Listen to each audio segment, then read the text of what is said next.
आप सभी का स्वागत है अपने YouTube चैनल पर। आज के इस वीडियो में कुंभलगढ़ मेवाड़ के प्रमुख दुर्गों में से एक कुंभलगढ़ के बारे में संपूर्ण जानकारी समाहित करने का प्रयत्न किया गया है। परंतु कुंभलगढ़ की शौर्य गाथाएँ इतनी महान और इतनी विस्तृत है कि उन्हें इस छोटे से वीडियो में संकलित कर पाना संभव प्रतीत नहीं होता। फिर भी हमारा प्रयास रहेगा कि कुंभलगढ़ दुर्ग से जुड़ी महत्वपूर्ण घटनाएं, महत्वपूर्ण जानकारियां आप तक पहुंचाई जा सके। तो आज का वीडियो अपन शुरू करें उससे पहले अपने चैनल को सब्सक्राइब कर लीजिए, वीडियो को लाइक करके शेयर कर दीजिए ताकि ये वीडियो सभी के पास पहुंच सके। कुंभलगढ़ दुर्ग राजस्थान के राजसमंद जिले में स्थित है, जो कि उदयपुर से लगभग 75 किलोमीटर की दूरी पर है। कुंभलगढ़ दुर्ग, जिसे मेवाड़ की आँख, मेवाड़ एवं मारवाड़ का सीमा प्रहरी तथा मेवाड़ की संकटकालीन राजधानी आदि उपनामों से भी जाना जाता है। कुंभलगढ़ दुर्ग इतनी ऊंचाई पर बना हुआ है कि अबुल फजल ने यहाँ तक कहा था कि कुंभलगढ़ को अगर नीचे से देखा जाए तो सिर की पगड़ी नीचे गिर जाती है। कुंभलगढ़ के चारों ओर की दीवार विश्व विख्यात है, क्योंकि इसकी लंबाई ग्रेट वॉल ऑफ चाइना के बाद दूसरे नंबर पर सर्वाधिक है। कुंभलगढ़ का निर्माण राणा कुंभा के द्वारा 1459 ईस्वी में करवाया गया था। महाराणा कुंभा का शासनकाल मेवाड़ के इतिहास में ऐतिहासिक स्थापत्य कला के लिए स्वर्णिम काल माना जाता है। मेवाड़ के 84 दुर्गों में से 32 दुर्गों का निर्माण अकेले महाराणा कुंभा द्वारा करवाया गया था। कुंभलगढ़ दुर्ग के वास्तुकार मंडन मिश्र थे। कुंभलगढ़ दुर्ग के चारों ओर बनी दीवार की लंबाई 36 किलोमीटर है एवं इस दीवार की चौड़ाई लगभग 15 फीट है, जिस पर 8 घोड़े या 8 घुड़सवार एक साथ दौड़ सकते हैं। कर्नल जेम्स टोड ने कुंभलगढ़ दुर्ग को एस्ट्रुक्शन फोर्ट की उपाधि दी थी। इसके अलावा कुंभलगढ़ दुर्ग में लगभग 360 मंदिर हैं, जिसमें से 300 से अधिक जैन मंदिर अभी भी वहां पे देखे जा सकते हैं। कुंभलगढ़ की यात्रा का विचार रखने वाले व्यक्ति, कुंभलगढ़ सुबह 9 बजे से शाम 6 बजे तक खुला रहता है। विश्व विरासत में शामिल मेवाड़ की शान कहे जाने वाले कुंभलगढ़ दुर्ग का विहंगम नज़ारा देखते ही बनता है। यहाँ की दीवारें शौर्य गाथाओं का वर्णन करती हुई प्रतीत होती है। कुंभलगढ़ दुर्ग के निर्माण से कई दंत कथाएं जुड़ी हुई है। जब कुंभलगढ़ दुर्ग का निर्माण प्रारंभ किया गया था तो दिन भर का निर्माण रात्रि में स्वयं ही समाप्त हो जाता था। इस पर चिंतित होकर राणा कुंभा ने एक महात्मा से विनती की कि इस प्रकोप को हटाने के लिए उनसे सलाह मांगी, तो महात्मा ने कहा कि देवीय प्रकोप की वजह से ऐसी अवस्था आ रही है या ऐसी घटना घटित हो रही है, इसको सही करने के लिए किसी नर की बलि देनी पड़ेगी, जो कि स्वेच्छा से दी जाए। इसके पश्चात वह महात्मा स्वयं तैयार हो गए थे और उन्होंने स्वेच्छा से अपनी बलि वहाँ पे दी थी।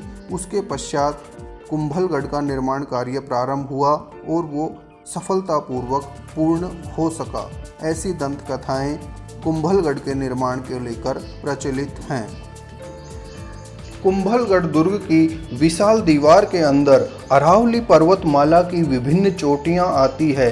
उसके अलावा जो समतल भूमि है उसका उपयोग अन्न उत्पादन के लिए किया जाता था एवं जल प्रबंधन हेतु विभिन्न बावड़ियां एवं कुओं का निर्माण किया गया था, ताकि किसी भी आक्रमण की स्थिति में दुर्ग के दरवाजे खोलने की नौबत न आ पाए। पूर्णतः स्वावलंबी बनाने के दृष्टिकोण से महाराणा कुंभा द्वारा इस दीवार की लंबाई इतनी अधिक रखी होगी। उसके अलावा अब बात करते हैं कुंभलगढ़ दुर्ग से जुड़ी महत्वपूर्ण ऐतिहासिक घटनाओं के बारे में।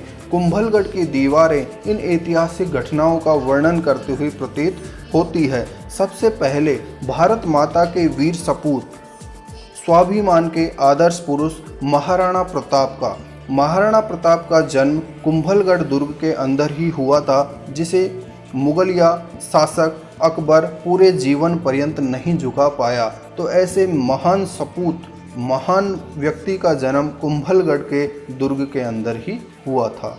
इसके अलावा पन्नाधाय की ममता का जो किस्सा हम सुनते हैं कि उन्होंने अपने पुत्र चंदन का बलिदान देकर मेवाड़ के भावी शासक उदय सिंह के प्राणों की रक्षा की थी, वो भी उदय सिंह को लेकर कुंभलगढ़ दुर्ग में ही आई थी। तो कुंभलगढ़ में आज भी पन्नाधाय की ममता को महसूस किया जा सकता है।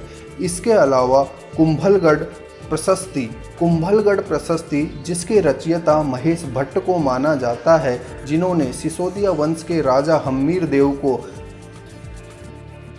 विषम घाटी पंचानन एवं महाराणा कुंभा को दानवीर करार दिया है। इसके अलावा ये भी एक दुर्भाग्यपूर्ण बात है कि कुंभलगढ़ दुर्ग के निर्माता महाराणा कुंभा की हत्या भी कुंभलगढ़ दुर्ग के अंदर ही की गई थी। कुंभा के पुत्र उदा द्वारा राज्य लिप्सा में महाराणा कुंभा को मार दिया गया था। यहाँ पर पृथ्वीराज उडाना राजकुमार की छतरी भी कुंभलगढ़ दुर्ग के अंदर ही स्थित है। इसके अलावा झाली रानी का मालिया, झाली रानी जो कि पाली के शासक जेत्र सिंह की छोटी पुत्री थी, इसका किस्सा भी मैं आपके साथ शेयर करूं तो मालदेव जो जोधपुर यानी मारवाड़ के शासक होते थे, उनकी पत्नी स्वरूप दे थी और स्वरूप दे की छोटी बहन थी झाली रानी। झाली रानी से विवाह करना चाहता था मालदेव, परंतु जेत्र सिंह जो कि झाली रानी के पिता थे, उन्होंने झाली रानी का विवाह महाराणा उदय सिंह के साथ कर दिया था और उदय सिंह ने झाली रानी के लिए कुंभलगढ़ दुर्ग में झाली रानी का महल या झाली रानी का मालिया निर्मित करवाया था। ये भी बहुत ही सुंदर महल यहाँ पे देखा जा सकता है। इसके अलावा महाराणा प्रताप मेवाड़ के वीर सपूत का द्वितीय राज्याभिषेक पूरे शाही अंदाज में कुंभलगढ़ दुर्ग के अंदर ही किया गया था। इसके अलावा यहाँ पर मामा देव का मंदिर एवं मामा देव का कुंड भी देखा जा सकता है, जो कि लोगों की आस्था का केंद्र है। अब बात करते हैं कुंभलगढ़ दुर्ग पर विदेशी आक्रमणकारी अकबर द्वारा किए गए विभिन्न आक्रमणों के बारे में। कुंभलगढ़ साक्षी रहा है इस बात का कि अकबर कभी भी महाराणा प्रताप को झुका नहीं पाया। मेवाड़ के वीर सपूत, मेवाड़ मुकुट, हिंदुआ सूरज महाराणा प्रताप को बार बार अपनी अधीनता स्वीकार करने के लिए लालायित करने वाला अकबर कभी भी महाराणा प्रताप को गिरफ्तार नहीं कर पाया।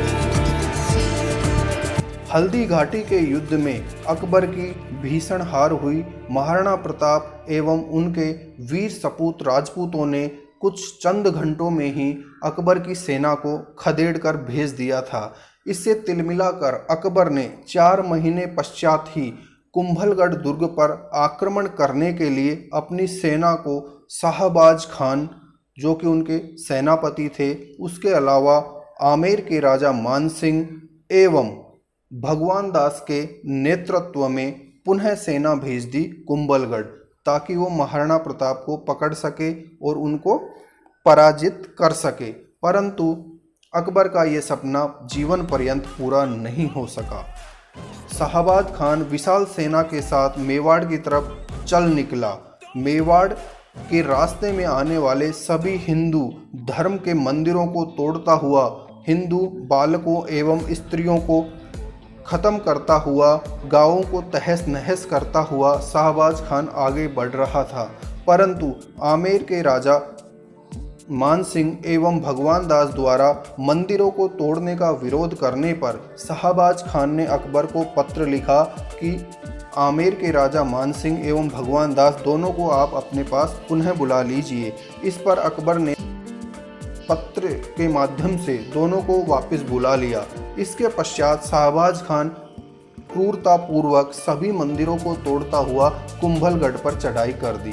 कुंभलगढ़ को घेरे रखने के पश्चात बहुत समय तक इंतजार करने के पश्चात जब कुंभलगढ़ दुर्ग के अंदर तोप में किसी खामी की वजह से वहां रखे बारूद में विस्फोट हो गया, जिससे कुंभलगढ़ के बहुत सारे वीर राजपूत शहीद हो गए एवं आबू के एक राजा ने विश्वासघात करते हुए कुंभलगढ़ की पेयजल आपूर्ति के प्रमुख स्रोत में जहर मिला दिया। इस विश्वासघात की वजह से पेयजल की कमी आ गई और कुंभलगढ़ के द्वार खोलने पड़े। कुंभलगढ़ के द्वार खोलते ही शाहबाज खान एवं उसकी मुगल सेना कुंभलगढ़ के भीतर प्रवेश कर जाती है, परंतु शाहबाज खान को ये विदित नहीं था कि महाराणा प्रताप एवं शाही खजाना वहां से पहले ही सुरक्षित स्थान पर पहुंचाया जा चुका है। इस युद्ध में महाराणा प्रताप के वीर राजपूत सिपाहियों ने शाहबाज खान की सेना को कड़ी टक्कर दी एवं अंततः वीर गति को प्राप्त हो गए। इस युद्ध में शाहबाज खान की विजय हुई एवं शाहबाज खान ने कुंभलगढ़ दुर्ग पर अपना अधिकार कर लिया था, परंतु कुंभलगढ़ दुर्ग के खजाना खाली था एवं महाराणा भी उसको वहाँ पे नहीं मिला, इसलिए शाहबाज खान का यह आक्रमण पूरी तरह निसफल हो गया और अकबर का जो सपना था महाराणा प्रताप को अपना गुलाम बनाने का, वो सपना जीवन पर्यंत सपना ही बना रहा। तो दोस्तों, आज के इस वीडियो में कुंभलगढ़ से जुड़ी कुछ बातें आपके साथ शेयर की है। इस वीडियो को लाइक करें और शेयर करें। धन्यवाद।